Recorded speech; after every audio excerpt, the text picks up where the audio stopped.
Today in my lecture 2, I will discuss conditional proposition. So what is conditional proposition? That is, if P then Q. It is called implication.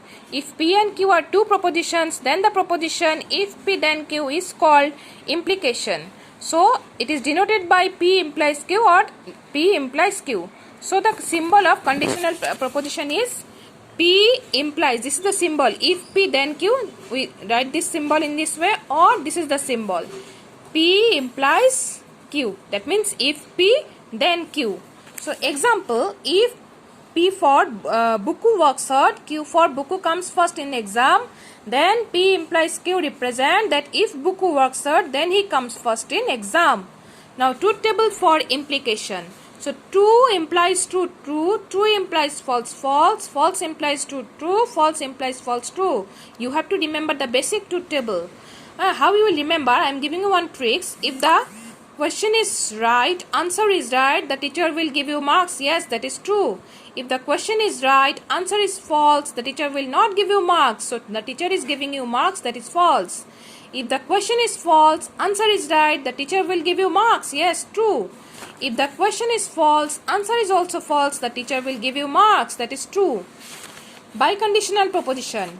If P and Q be two propositions, then the proposition if P then Q and if Q then P is called biconditional propositions of P and Q. It is denoted by P implies and implied by Q or P implies and implied by Q. This is the symbol of bicondition.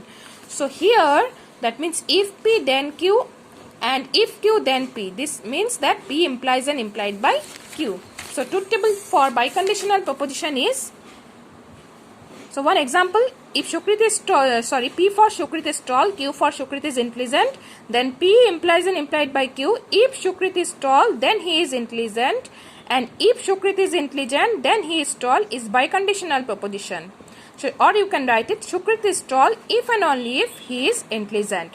And the truth table is P, Q, true, true, false, false, true, false, true, false. True implies and implied by true is true, and false implied and implied by false is true. Other cases are false. So remember in this way, this is true when true and implies and implied by true is true, and false and implies and implied by false is true.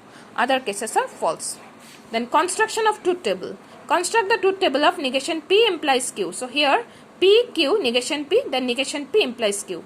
There are two variables P, Q. So we will take four combinations, 2 true and 2 false. Then for the variable Q, 1 true, 1 false, 1 true, 1 false.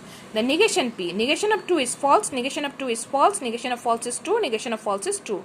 Then negation P implies Q, that is false implies true, true, false implies false, true, true implies true, true, true implies false, false. So for this one, for negation P implies Q, we are using this basic truth table. True implies true, true, true implies false, false, false implies true, true, false implies false, true.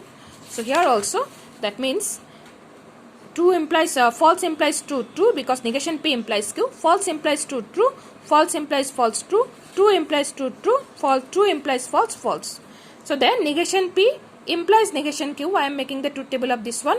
So P, Q, negation P, negation Q. The negation P implies negation Q. So again there are two variables. So we will take four combinations, 2 true, 2 false. And this is for Q, 1 true, 1 false, 1 true, 1 false. And negation P, negation of 2 is false, negation of 2 is false, negation of false is true, negation of false is true. Then negation Q, negation of 2 is false, negation of false is true, negation of 2 is false, negation of false is true. Then negation P implies negation Q, false implies false, true, false implies true, true, for true implies false, false, true implies true, true. So again we are using the truth table of P implies Q, that means the basic truth table. So always you remember the basic truth table for constructing any truth table. So in this way we can construct truth tables of two variables. That means here we have constructed truth tables of two variables P, Q. So in my next class I will show you how to construct truth table of 3 variables. Okay. So thank you.